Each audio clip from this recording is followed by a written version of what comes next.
Hi, I'm David Bush, Executive Director of Preservation Houston. Thank you for being with us this evening for our program about the Harris County Poor Farm.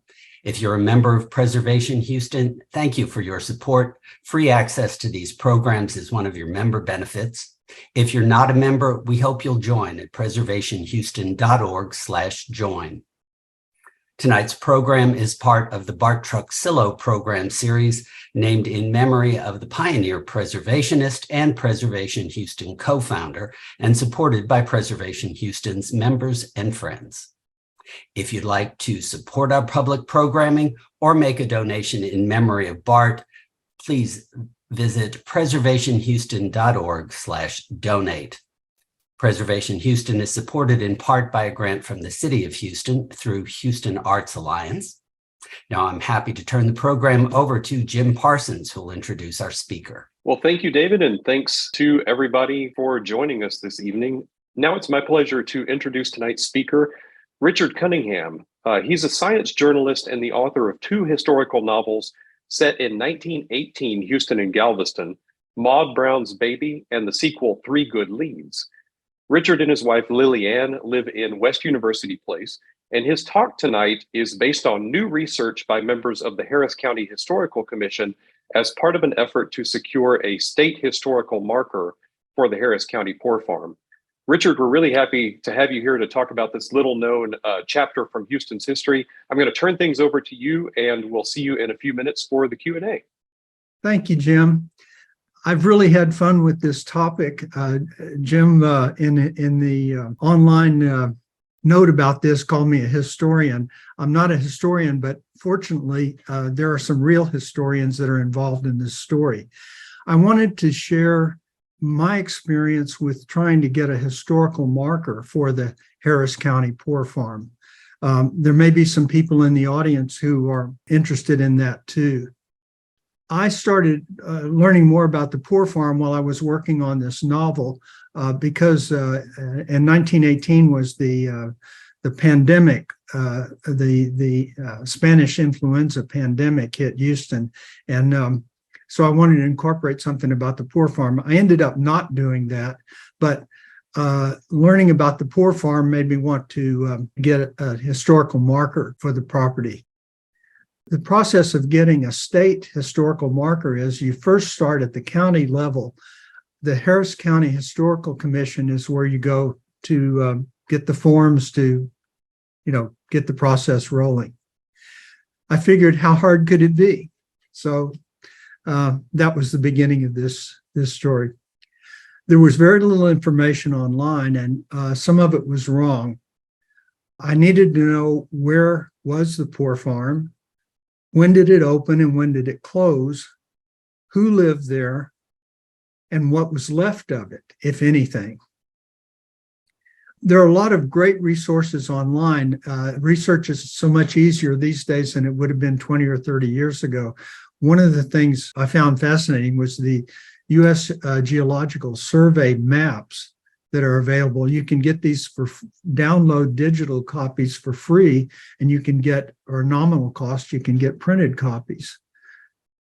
Unfortunately, this one map may be where my trouble started, and I'll show you why. This is a detail of that map. It shows Bel Air, West University Place. In 1921, the West End Realty Company was just beginning to sell lots in West University Place. Rice Institute had been open since 1912. And of course, the city of Houston was about 3 miles away from the center of this map. So where was the Poor Farm? On the map, to me, it looked like the Poor Farm was in this triangular area right here. But I wanted to confirm that, so I looked online trying to find more maps. There is a map that you may find online. It looks similar to this. I didn't use the one that I found online. This one is one that a friend of mine made for me based on the one that's online. The one that I found online had the wrong date for when the Poor Farm closed. It also showed that the Poor Farm cemetery was about here. both of those things are wrong, unfortunately. Through online research, I found some photographs that were enticing, but it wasn't clear whether they were from the poor farm or not. It said they might have been, some of them just said unknown location. There's some good information. Debbie Cotterill, I hope I'm pronouncing that correctly, and Martha Friedman wrote very good historical studies, scholarly papers on poor farms in Texas. Dan Worrell wrote a wonderful book. I'll talk more about that later. June Begman wrote a book about West University Place called Stepping Back in Time. And Janice Donaldson is a historian, and she published in 1985 her master's thesis on the history of West University Place. All of these things were most helpful in learning more about the poor farm. So I answered all my questions. I wrote a 12-page proposal as the guidelines suggested.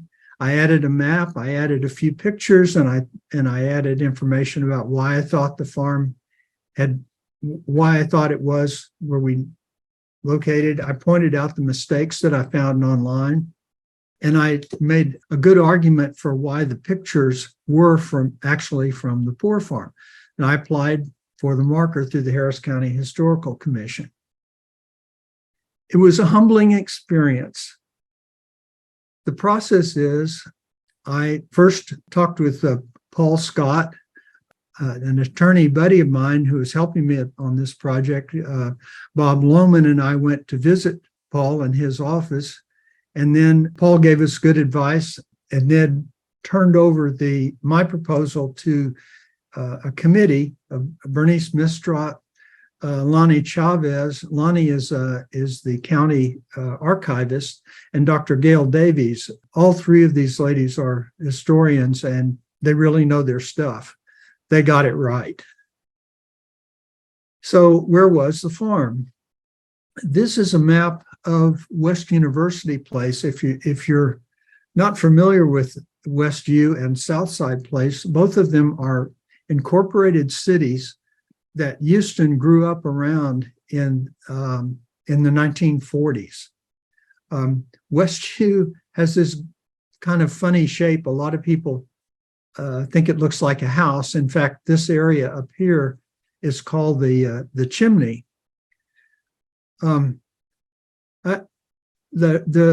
There's a poor farm ditch. A drainage canal runs right through the middle of West U. So everybody who lives here knows about poor farm ditch, but not everybody knows why it's called that. I always wondered, if West U is shaped like a house, why does Southside Place look like the front door? It turns out that is where the poor farm was, not up here where I suggested it was in my proposal, but Bernice and her friends on the committee pointed out that this was the actual location, and the area in blue was the 200-acre poor farm. You'll notice here that this little inset, what I call the door, is Southside Place, and it was exactly the width of the poor farm and extended up to about right here.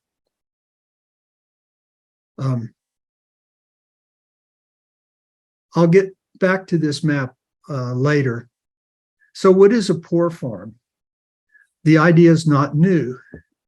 2,000 years ago, the Emperor Nerva set up what he called Alimenta, a social welfare program that mainly benefited orphans and widows.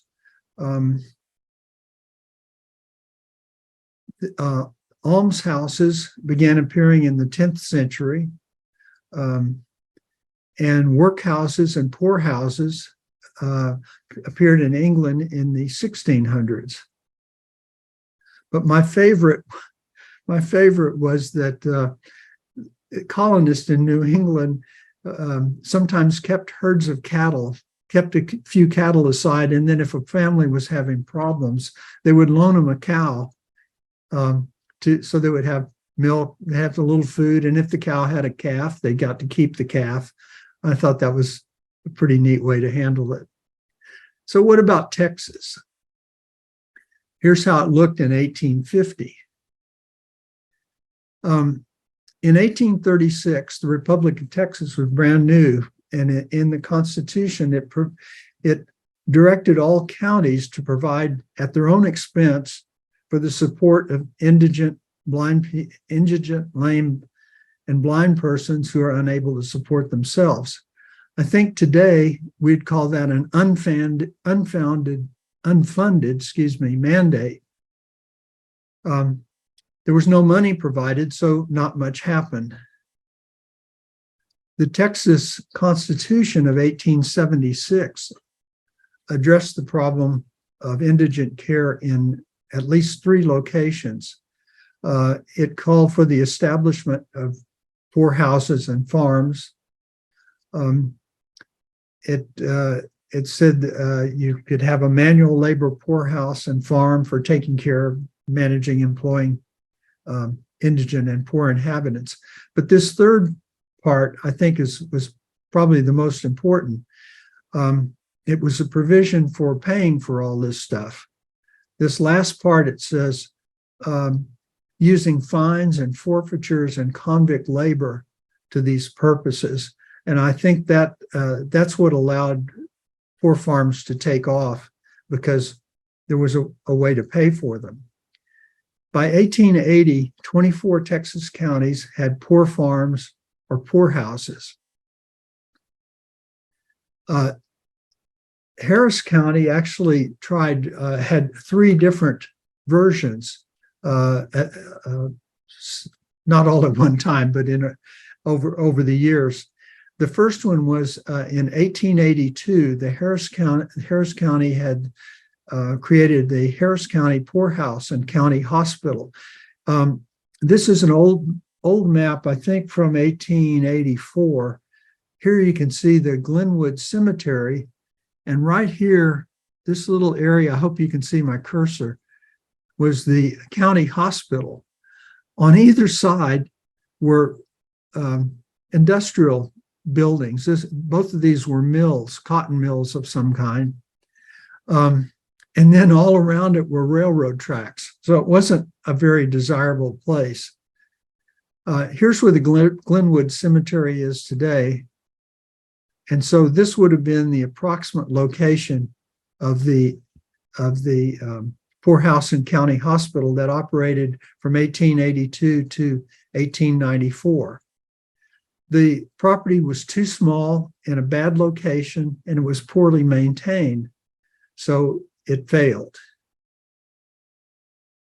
Bernice Mistrot, who is my co-author, but I would say the primary author on the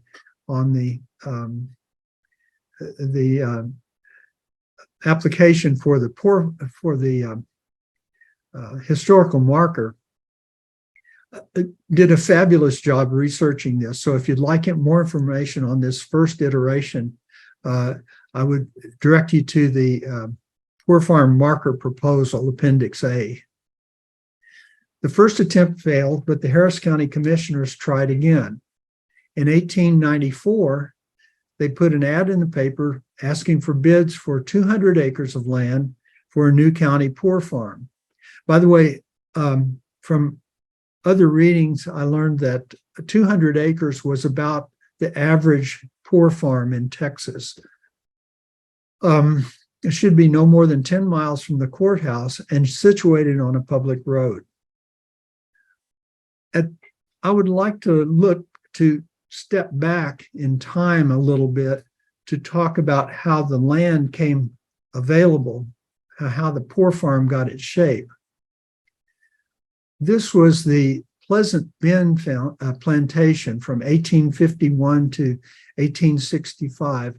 Agar Tomlinson Morse and his wife Grace Baldwin Morse owned this property. It's a huge area. You can see down here is West U, Southside Place, is right in here.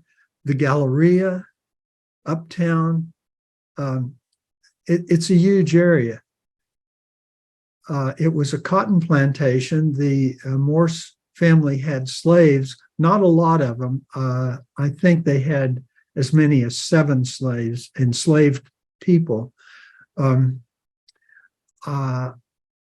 get back to that too in a little bit.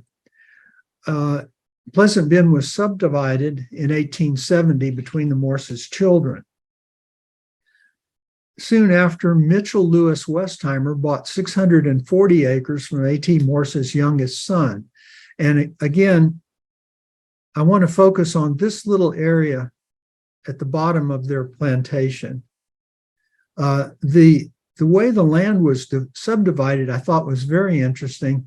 I wondered why it was done in these long strips. Well, it turns out those long strips would have probably gone all the way to Buffalo Bayou. And the reason for that is so that if you grew anything on your farm, you could send it up to the river, put it on a barge and go downriver to get it to market. So each one of the farms, these long, skinny pieces of land, had access to the water. Westheimer's land was all of this in blue, but it also was a strip going north from there. Mitchell Westheimer was a fascinating person. I look forward to learning more about him. His property came to be known as the Westheimer Plantation. The main home was near where Lamar High School is today. Westheimer had a flour mill. He was responsible for putting in the first streetcar rails. He served as an interpreter because he spoke 7 languages. He was a hay merchant. He had a livery stable and racetrack. And what most people remember, aside from the road called Westheimer, is Westheimer Transfer and Storage, the moving company that survived him. So this area in blue is 200 acres that was part of the Westheimer holding. And in 1894, a portion of Westheimer's land, this shown here in blue, became the Harris County Poor Farm. Bernice Mistrot did some wonderful research, and she turned up something I thought was just fascinating. Theo Keller, a grocer, bought 200 acres of Westheimer's land just 5 days before the Harris County Commissioners began searching for poor farm property, and 10 days before the ad appeared in the newspaper. This is the handwritten deed. Theo Keller paid $4,000 for the property that Westheimer had owned for more than 20 years. 3 months later, he sold the same 200 acres to Harris County for $6,000. The question is, what did Theo know, and when did he know it? All we know is that Theo made a handsome profit, and then in 1894, this 200 acres became the new Harris County Poor Farm. This will orient you some. This street is Bissonnet. The Bearings Hardware is right in here. This vertical street is Stella Link. Up here is Highway 59. Edlow marks one side of the farm, the approximate side, and Auden marks the other approximate side. And the Whole Foods store is right about here. So how was the farm organized? Again, Bernice did some fabulous work with finding newspaper articles and to let us know how it was organized. Most of the buildings were on the north side of Bissonnet. In those days, Bissonnet was called Richmond Road. I don't think the name changed to Bissonnet until the 1920s. This was about 15 acres of land. If you can see my cursor, this was about 15 acres of land, and the remaining 185 acres were all south of here. The fields and pastures were all in the south, and the farm buildings were all clustered in this area. This building right here that's south of Bissonnet, I thought that was interesting. Some poor farms, well, all poor farms had what they called a pest house or pest building, or in this case, the tuberculosis building. If you came to the poor farm and you had a communicable disease, you had to live away from everybody else. And so that's what this was about. In 1905, the county was operating a pauper cemetery over on the east side of town, but it was very poorly maintained, and there were a lot of complaints from local residents. So in 1905, the Harris County Commissioners authorized up to 10 acres of the Harris County Poor Farm to be the new county cemetery, the pauper cemetery. So not just poor farm people, but any indigent who died in the county could be buried here. The exact location is not known for sure, but Bernice's best guess, and she did a lot of research on this, is that no more than 6 acres was ever needed for the cemetery, and that it was most likely located right here so that they would have easy access to Richmond Road, wouldn't be too far away, but it would be far enough away to not interfere with the rest of the farm life.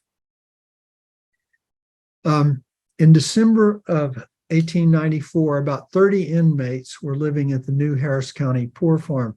I suspect that those were people who all transferred from the facility north of the Glenwood Cemetery. They were just transferred there. I think it's interesting that you see I put inmates in quotes. In those days, inmates had a different connotation than it does today. Now we think of incarcerated people, but inmates in 1900 meant people who cohabitated in a facility of some kind. It didn't mean that they were prisoners. A 1895 article in the Chronicle praised the new farm for its water system, buildings, and good fences. I'll read a little bit from the article. The poor farm had 5 buildings, including segregated living quarters for the inmates, the superintendent's cottage, a dairy, a 2-story, and a 2-story 8-stall barn. It also had a water system and good fencing. Quote, the artesian well is 500 feet down, has a supply of 60,000 gallons per day, which is sent up 45 feet into a 15,000 gallon wooden tank. From this leads the system of waterworks, which is about as complete as money and genius could make it. Fire hydrants abound with hose. From this water tank, the entire place is supplied, and the overflow is passed over 200 acres for irrigation. The 5 buildings are inside 7 acres, enclosed by a good, strong paling fence. The other 200 acres are fenced by plenty of posts and 4 wires with good, wide, deep ditches around the land.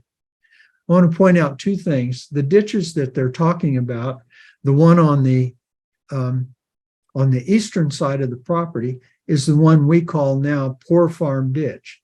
It's all that's left of the Poor Farm. I also want to point out that newspaper articles frequently made mistakes when they described the farm.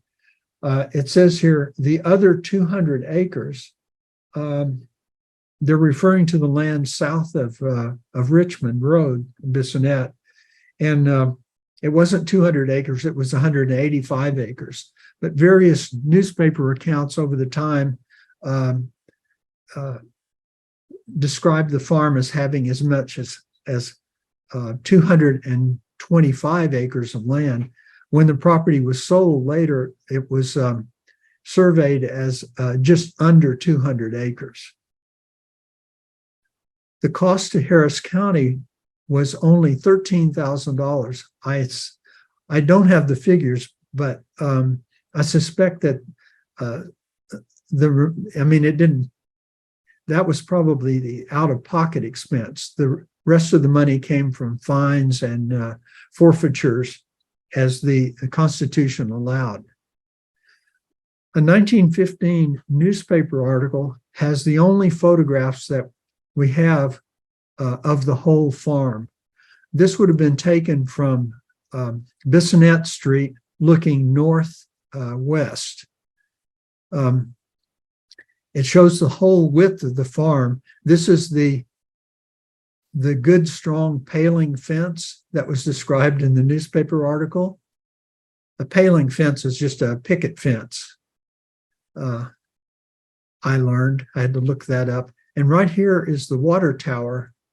You can see it better in this photo. This is the water tower. This was pretty impressive for a home for indigents in the county. And I think it speaks well for the county's humane treatment of the indigents to me. Of course, segregation was very much the order of the day.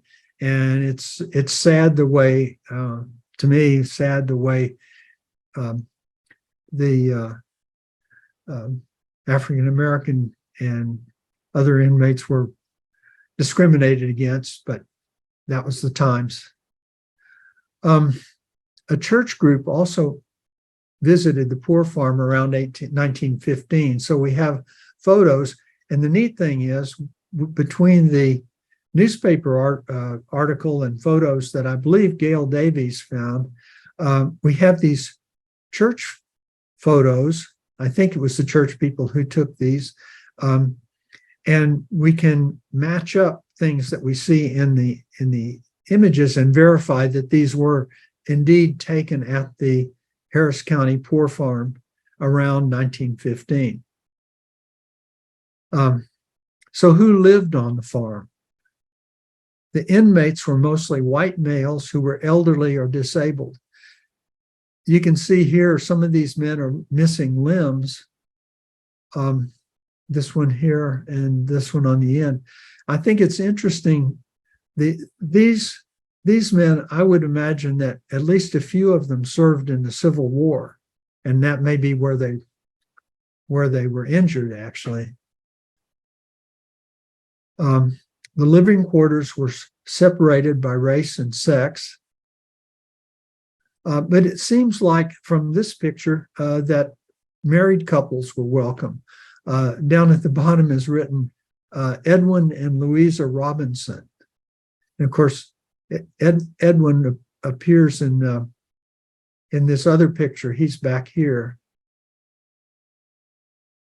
And here you can see some of the church people who were wandering around back there and back there. Here's a fence again that's referred to in the newspaper article. Poor Farm superintendent and his family also lived on the property. They had servants. The servants had their own quarters. The inmates were free to come and go. The newspaper articles referred to how many inmates were living there that month. So that tells us that the population went up and down. In all of the poor farms statewide, there were probably fewer than 100 residents on any one farm. That was typical. Civic groups, churches, in this case, certainly the church, but there were probably civic groups or guilds who might have provided some support for residents of the poor farm. The Harris County Poor Farm operated from 1894 to 1992 when it was replaced by the new County Home for the Aged. 72 inmates were moved to the new county home in 19 1922, and the Harris County Poor Farm was closed. This is how the farm looked from, the county home looked from 1922 until 1958 when it closed. I found this picture, I believe this is this must have been right after construction, because you can see there's not much vegetation and there's a couple of saplings planted here. This would be a later picture when things had time to grow. I don't think they raised any crops on the property. They may have had some fruit trees, but it was not a working farm. It was strictly a place where elderly or disabled people could go and live safely. I wanted to point out something too. Sorry for backing up here. There was a newspaper clipping. The residents kept a scrapbook. That's why we have some of these pictures. From the beginning, apparently they started keeping the scrapbook at least at the Harris County Poor Farm beginning in the 1890s. It may have even been earlier than that, but I suspect it was at the Harris County Poor Farm. They kept a scrapbook that stayed on the property, and people contributed newspaper clippings and things like that. One clipping in the scrapbook noted how happy they were when they moved from the old Poor Farm to the new Harris County home in 1922. Quote, with electric lights, steam heat, and hot and cold water. To me, that tells us something about the Poor Farm.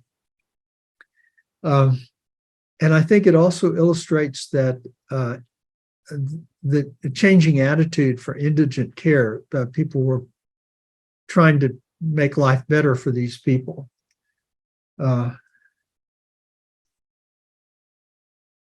One important character in the story is a county judge, Chester Bryan. He is referred to in some of the newspaper article as the father of the home for the aged. I'm looking at, let's see, he may have been involved as early as 1916, but it was largely his efforts that built the new county home at no cost to taxpayers. Now, the home itself, I think I read someplace, was around $80,000 to build, but most of that, or all of that, came apparently from fines and forfeitures through Judge Bryan's court.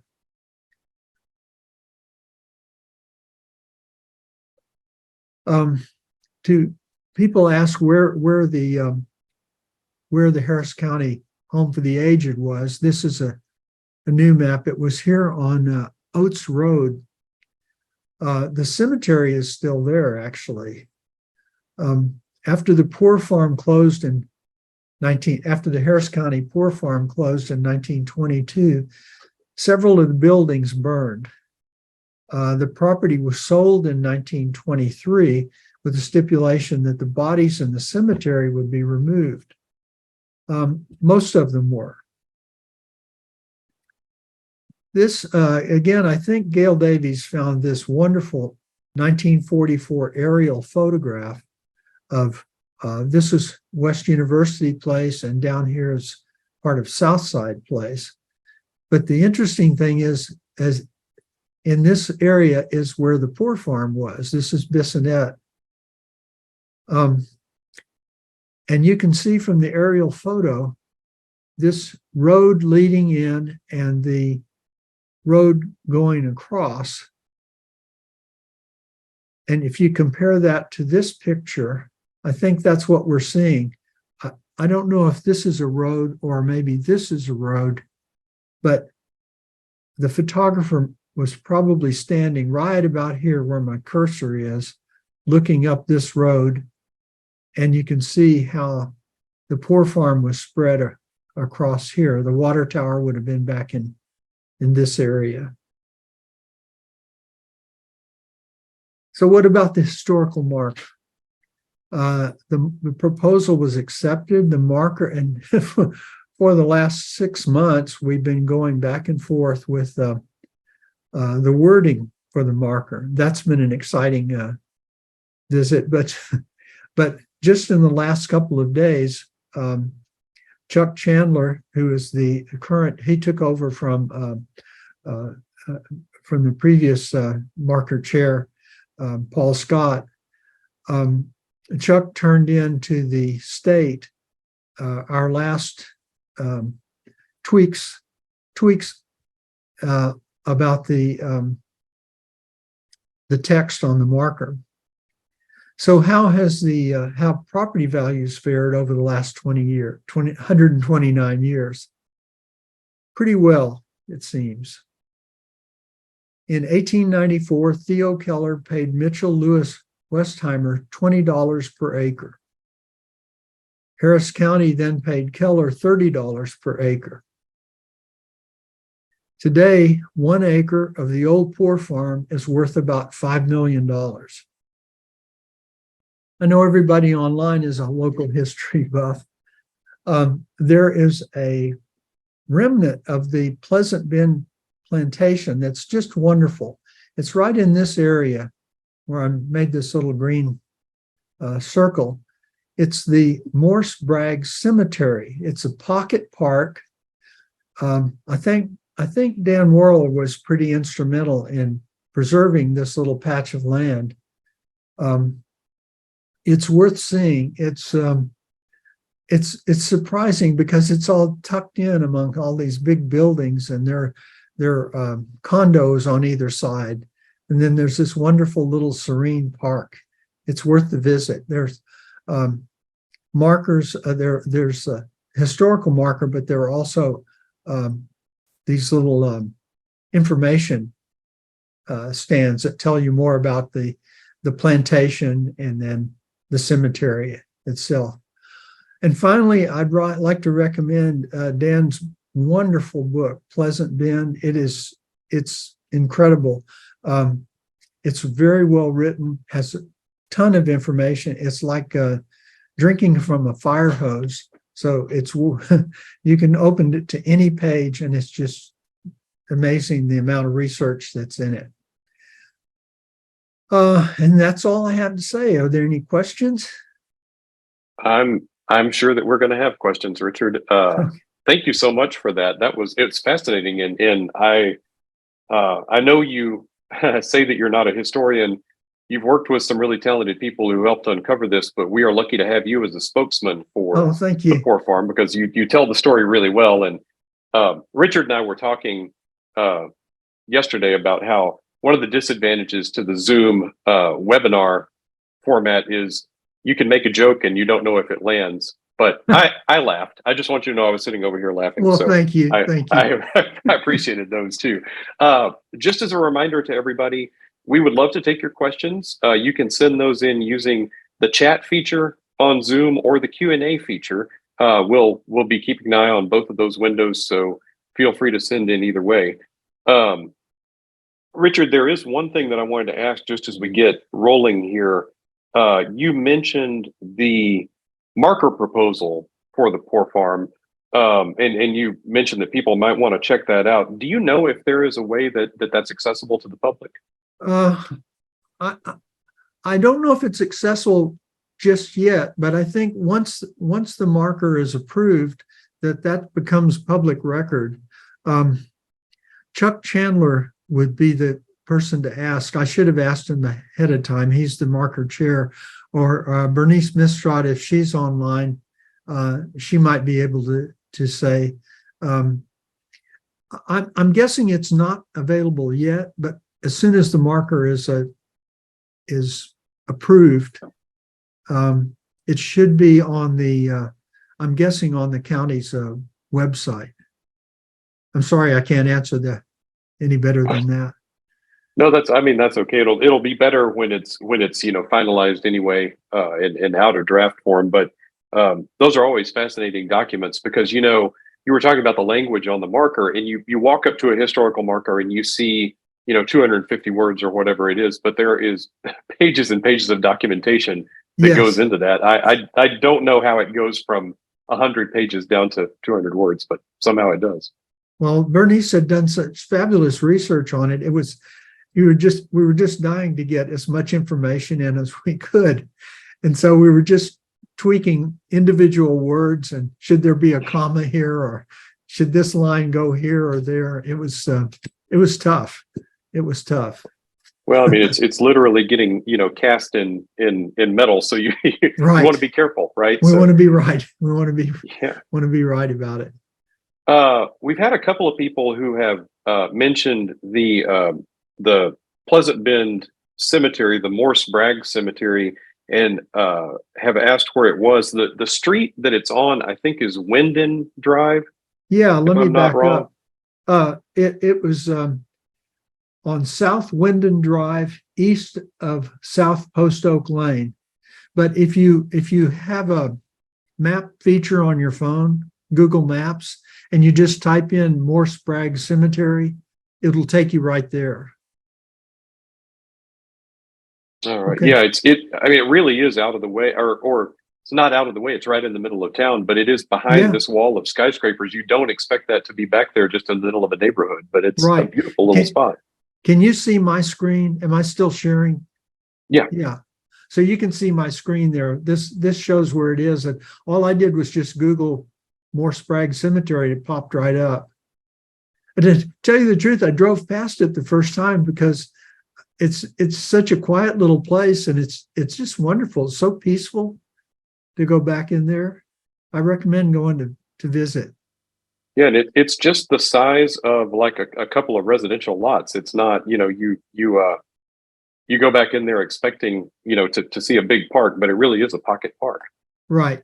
And now there's a marker here. You can see there's a gravestone here. Dan can probably answer better.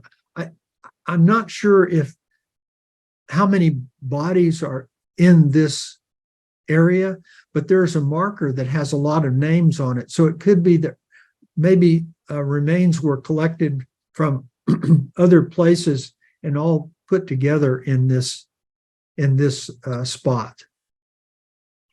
That may be there. I remember when this was dedicated, there was a good article in the Chronicle that should be easy to find if you go Googling too. So that probably has some additional background on the site.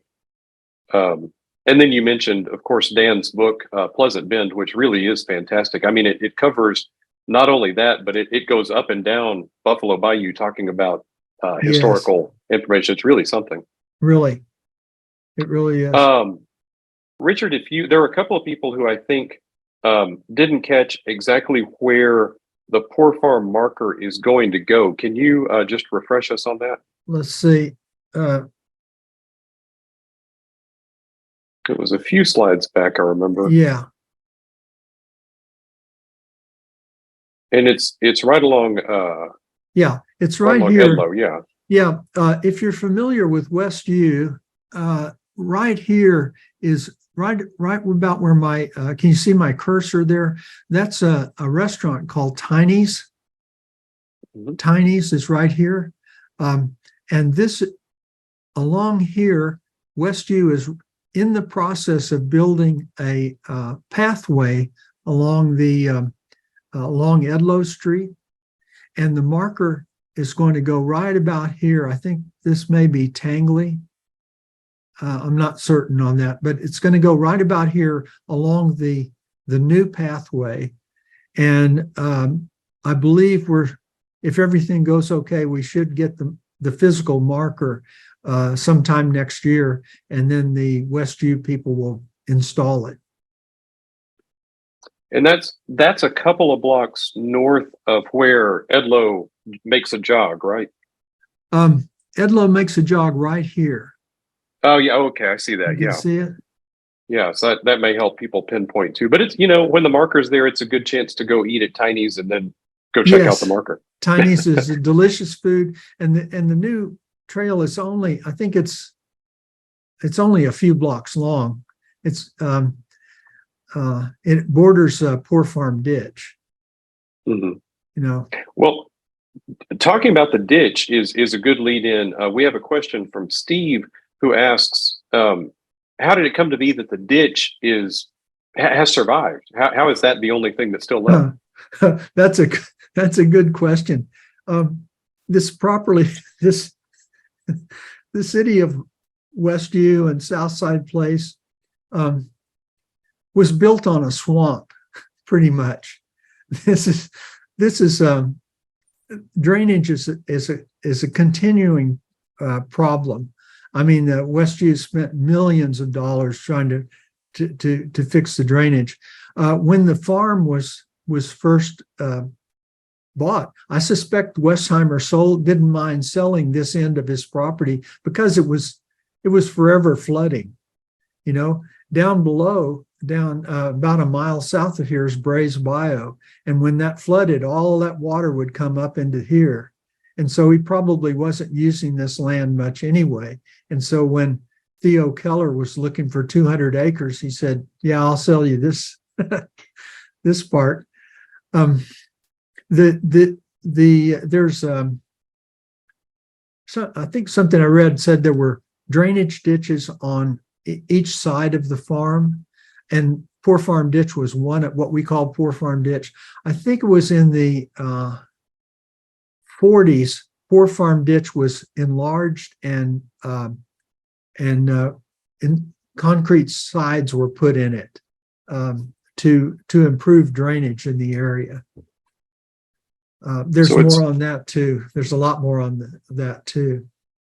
Well, so basically it survived because it was always in use, right? It was always in. Yeah, we needed that. And in fact, I think there's something like $130 million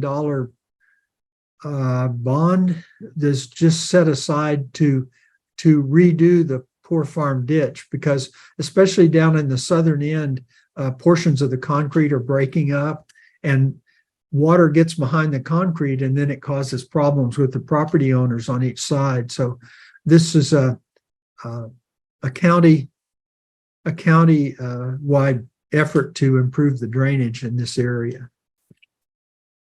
It makes sense. And I know, Richard may have mentioned it at some point. Richard's working on a history book about Westview, and flooding and drainage is a big part of the history of Westview because it was frequently underwater in the early years, if I remember right.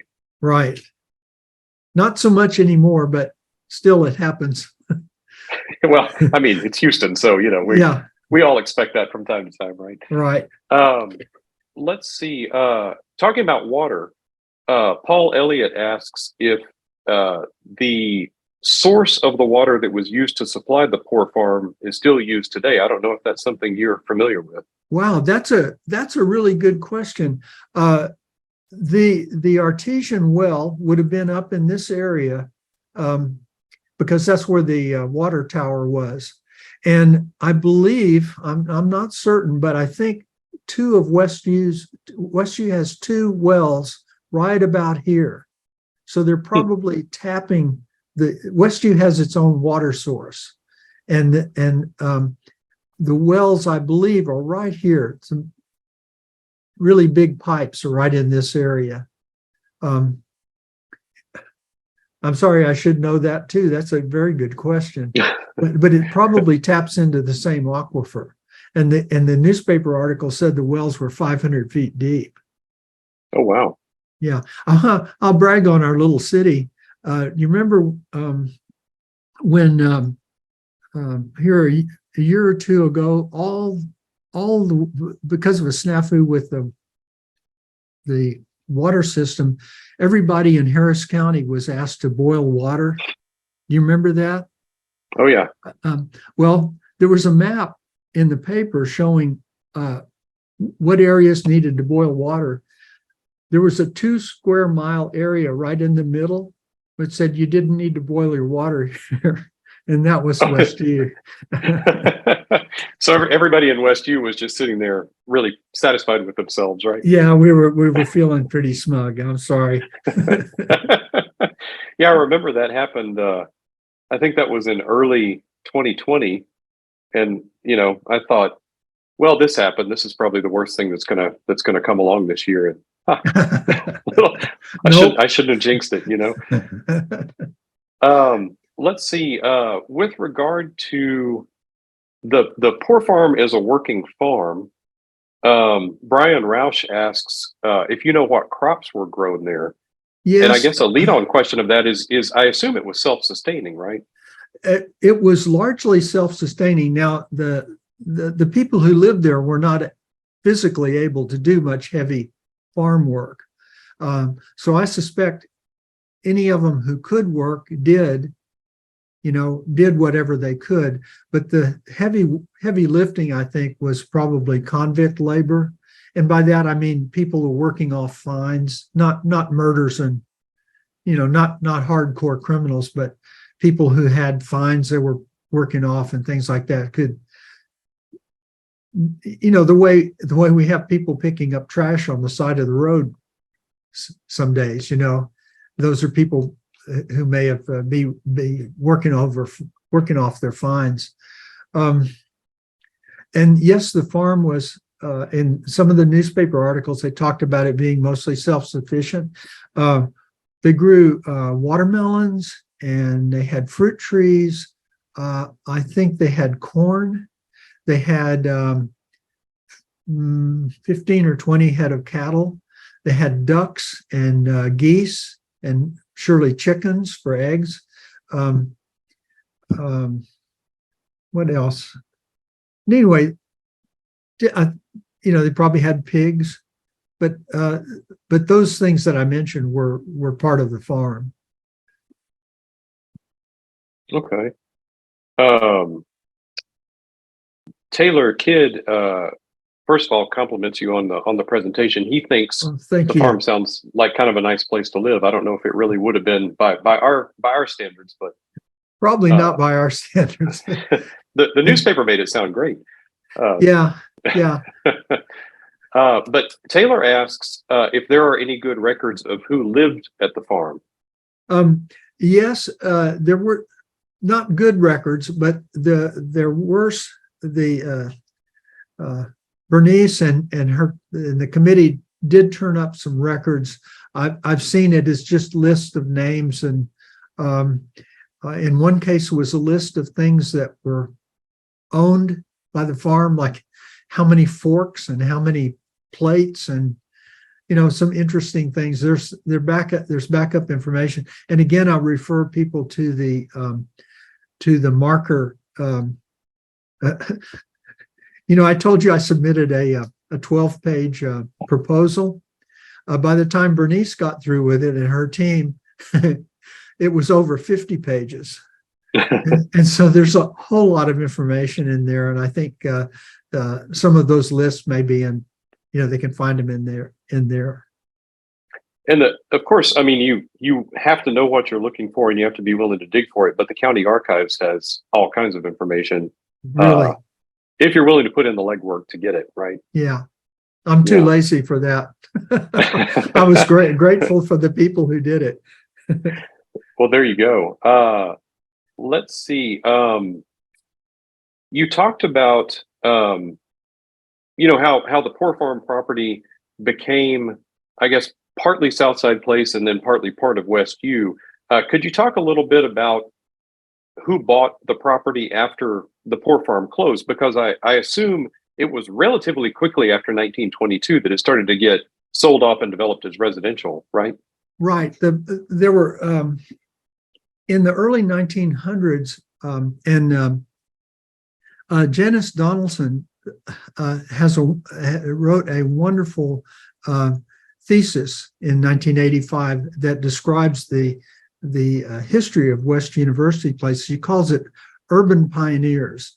And she says, she noted that in the early 1900s, there was a trend for people to move out of big cities into the country. And what made that possible was electric streetcar lines that were extended, out into the country, and automobiles. As more people had automobiles, you could live further away from the city. And so that's what was happening in the early 20s. And in I want to say 1912, Ben Hooper, who was the governor of Tennessee, as a real estate investment, bought 700 and some odd acres of land. Let's see. I'm going to see if I can find a map that.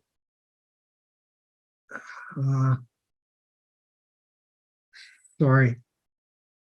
It'll come to. Anyway, he bought 750 some odd acres of land as a real estate investment because he could see, and like in 1912, Rice University, or it was called Rice Institute at that time, was started, and he could see the need for housing for people who worked or taught or went to Rice University or Rice Institute.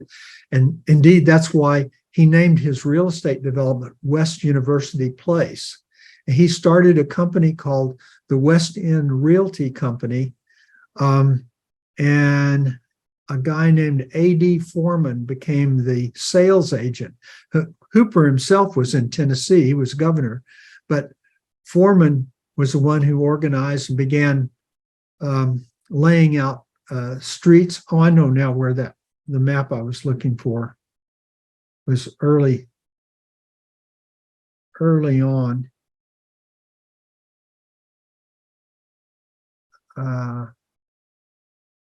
Yeah, hold on just a second. Well, I think that's while you're digging that up, I think that's part of what we lose sight of these days is, what we now think of as West U developed as kind of a series of adjacent subdivisions, right? Right. The original part of West U, if you can follow my cursor, Hooper didn't buy all of this land. It was this area right in here. This was 700 and some odd acres that he bought. And West U first edition was, I think, right in here.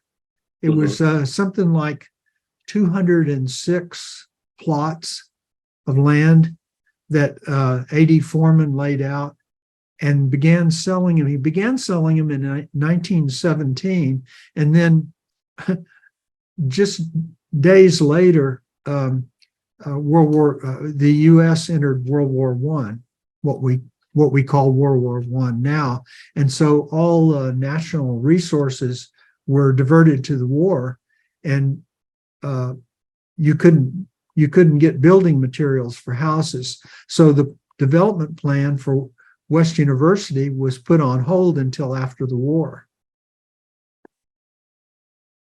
Okay. So the plan came along earlier and then took a few years to actually start getting built out. Yes. Makes sense. This is the map I was looking for. There you go. Yeah. West U first edition was right here, but Hooper also owned the land. This West U second edition was up here, north of that. And to orient you, this right here is Kirby, what we call Kirby now. It was called Reynolds Road in those days. This is the poor farm was over here. I wanted to point out something really interesting on this map. You see this lodge, this racetrack shape right up here. Yeah. Remember when we were talking before we started about where Westheimer lived. Westheimer lived his home was right up in this area. And one of the things he had was a racetrack. And I'm wondering if this was leftover racetrack from when Westheimer lived there. I suppose in his day it was, when in his day it would have been a horse racing track, but later there was an auto racing track up here, and I believe it was called Buffalo Speedway. And that I haven't researched this, but I'm wondering if this was Buffalo Speedway, and that's the reason we call the street that runs now up and down here is why it's called Buffalo Speedway. Sounds good to me. Sounds good. That's my story. I'm going to stick to it. Stick to it. I'm always disappointed that a lot of Buffalo Speedway, the speed limit is like 30, because that just doesn't fit with what you think it should be, right? Yeah. And one interesting thing to point out, because you referenced Bissonnet as point of reference for the Poor Farm, and if you look on some old maps and in some old newspaper articles, they called parts of Bissonnet Richmond Road, but they also would call it Poor Farm Road. Oh yes, that's true. That's true, because it went straight through the Poor Farm. I mean, some of the Poor Farm was up here in the north, and the rest of it was to the south.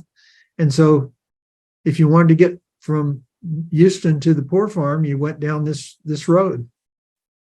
And I have always suspected. Bissonnet was a World War I hero, I think, and it was right around that time that they renamed it. But I've always kind of suspected that as fancy neighborhoods started to develop, they decided they didn't want to have a fancy neighborhood alongside Poor Farm Road. So. Well, this is one of the discussions Bernice and I had. I read that too, and she had some other information on that suggested that maybe it was named later than World. It was a pilot in World War I who was killed, a guy, and I think his name was Bissonnet, but I don't know the story. I'll have to get with Bernice on that. Well, I just checked to see if Bernice is watching, and luckily for you and me, she's not. So we'll stick with our story for now. But. Okay. Let's see.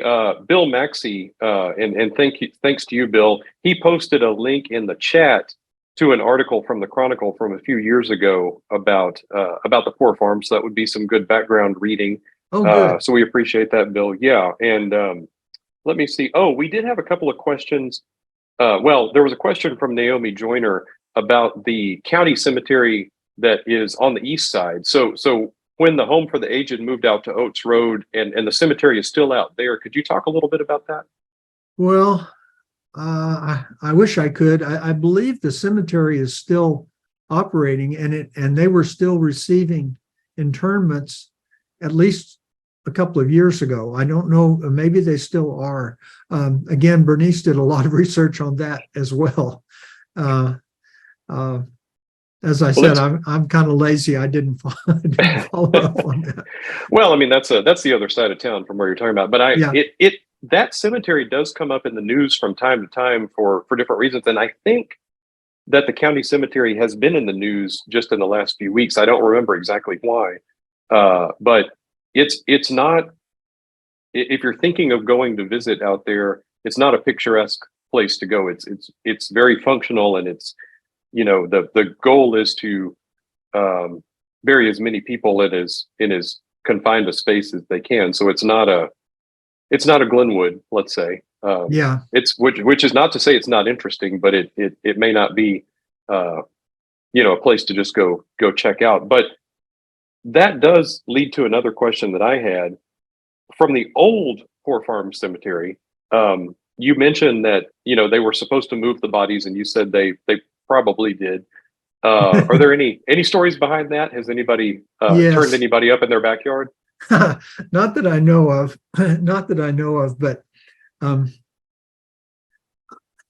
it wouldn't surprise me a bit if in leveling the ground, putting in the streets and all, a few bones appeared and were just pretty much ignored. It wasn't a time. It's not like now when a new construction site will have an archaeologist on site to see what you're digging up. Right. In those days, we weren't able to find much documentation. There was a newspaper article that said about 1,000 bodies were moved, but Bernice was unable to find any records of who was moved and where they were moved. There was one, I'm not sure what the source was, but there was one source that said the bodies were moved to the new cemetery and buried in a mass grave. So not individual interments at all. But we couldn't find any record of who did the, you'd think that there would be some kind of record keeping of that sort of thing, but nothing. They just kind of said, "Yeah, we took care of it and moved on." Huh? That's why I said most of them were. when I gave this talk in Southside Place and Westview, of course, everybody wanted to know, especially the people who had houses in that area, were all the bodies moved or not. Yeah, well, I mean, you just you assume they are, and you hope that the county was thorough, right? But it's always interesting with those old cemeteries. Speaking of things that come up in the news, I remember in the last few years there was an old cemetery where Sam Houston Park is downtown, and every once in a while they said that they had moved everybody out, but every once in a while somebody will come up. So I remember a few years ago I was in England. A little town in England, and I was visiting with a lady who took care of the garden at the little cemetery there. And the cemetery was hundreds of years old. And she said every now and then bones would float to the surface, and she would just use her spade and dig a little hole and kind of tap them back in the ground. Part of caring for the cemetery, you just got to do what you got to do. Yeah.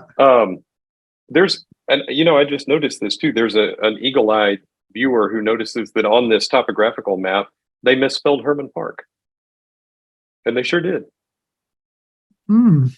Yeah, they're missing an N. Oh yeah, you're missing an N. That's very good. Well, it was right after the war, and maybe they just had a shortage of N's and couldn't find another one to put in there. See, I have an audience, and I have somebody who appreciates that. Okay. So let's see if anybody does have any other questions. Now would be the time to send them in. But Richard, while we see if anything else comes in, I want to give you a chance to talk for just a second about your two novels that are set in 1918 Houston, because that's really interesting to me. Well, thank you very much. Let me see if I've got a slide that I can put up. And while you're doing that, Steve pointed out that the Bissonnet Street was named after George Bissonnet, who was a pilot in the Army Air Corps. And this is what I thought I remembered, Steve. I think he was in Florida, maybe doing training, and he died in a crash in training. Now, I don't know. It seems to me it was, like you said, Richard, a few years later that they named the street after him. But the idea was to honor Houstonians who died. I think Dunleavy was another one, if I remember right. Yeah. Huh. Okay, so there's your book covers. Those are my books. They're self-published, not through I self-publish because as a journalist, just about everything I've written for the last 40 or 50 years has been published somewhere. But when you write a novel, it's a whole different ballgame. What you have to do is you have to beg literary agents to read your novel, and that takes a year or two. And then once you find a literary agent, if you're lucky enough to, then they start begging publishers to read your novel, and that takes another year or two. And I wasn't used to that kind of delay, so I just self-published my books. I wrote them for fun anyway. Maud Brown's Baby, that started, the story for that started in 2010, was a terrible oil spill in the Gulf of Mexico. And most of my clients, I'm a freelance writer, most of my clients were oil companies. And so we had projects on the board, but all of a sudden, nobody wanted me writing about how swell the oil companies were right then. So I was sitting on my hands, and I got bored. And around November, I started looking. I had this photograph of this little baby in a carte de visite that I'd found in an antique store. You know how they have shoe boxes full of pictures. And I had bought this picture of this little baby, and I had it by my computer. I'd kept it there for 20 or 30 years. It had been sitting there by my computer. And So I was bored and I thought, well, maybe I'll write a short story about this baby. And written on the picture, down at the bottom of the picture, it said Maud Brown's Baby. So I thought, what a perfect title. So that's how I started writing a short story. And about 2 weeks later, I could see that Maud Brown's Baby wanted to be a novel. And 3 months later, when the phone started ringing again, I was really sad because I was having such a good time writing the novel. Anyway, it took me a while to finish it because I had to write a book for one of the IBM companies in the meantime. Before I could the real work, right? Real work that pays the rent. These are ones I do for fun. Maud Brown. Just one more thing about Maud Brown's Baby takes place in September. It's a very short time frame, about 3 weeks in September of 1918 in Houston and Galveston. The sequel, Three Good Leads, picks up the story just 1 week after Maud Brown's Baby ends. And on September the 30th of 1918 is the beginning of Three Good Leads. And it goes on until the end of November.